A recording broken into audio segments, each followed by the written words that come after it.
Hi everybody, and welcome back to the Christian Origins of Nearly Everything with your quick Christian history guy, Jeff Kenny, and my friend Orion here, taking a look at the fact that if you don't like the idea of celebrating your spring holidays in the summer, or if you have a February 29th birthday, which you may not think is so cool, you can thank the Catholic Church.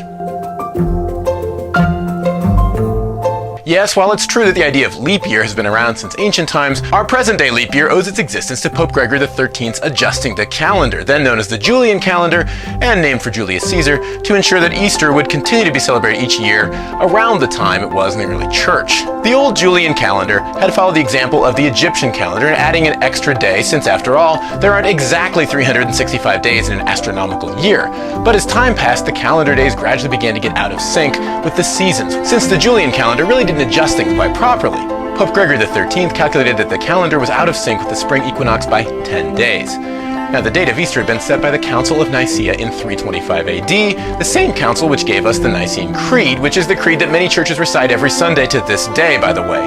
The council determined that Easter would be the Sunday after the first full moon of spring, and the start of spring was fixed as March 21st. But as it turned out, if things weren't remedied with the Julian calendar, people could be celebrating Easter when they should be watching fireworks, at least nowadays, and at least in America. The calendar Pope Gregory established by papal bull began on February 24th, 1582. The new calendar, which would be called the Gregorian calendar, added an extra day to February every 4 years unless the year is divisible by 100, in which case there's no leap year. The exception to that rule is if the year is divisible by 400. Did you get all that? As you might imagine, not everyone was quick to embrace this new calendar, especially since it was established by papal decree. After all, not only had the Protestant Reformation taken place by then, which did not exactly predispose its adherents to jump to conform to a papal decree, but there were Eastern Orthodox Christians and of course the entire rest of the non-Christian world to consider as well. So whether through religious belief or ignorance or whatever reason, there were those who just wouldn't adjust themselves to the new change, which shifted the start of the new year from the end of March to January 1st.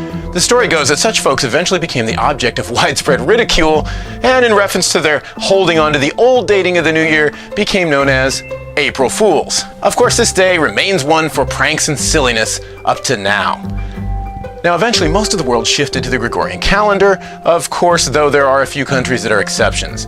And the whole Julian versus Gregorian calendar thing will also help you understand if you have Eastern Orthodox Christian friends like I do, who continue to observe particular feasts by the Julian calendar dates, leading, for example, to their celebrating Christmas, Easter, Pentecost, and other Christian holy days later than their Christian friends who celebrate them when the majority do. This is your quick Christian history guy, Jeff Kenny, not playing an April Fool's prank, and actually asking you to subscribe and check out our other Christian history of nearly everything videos.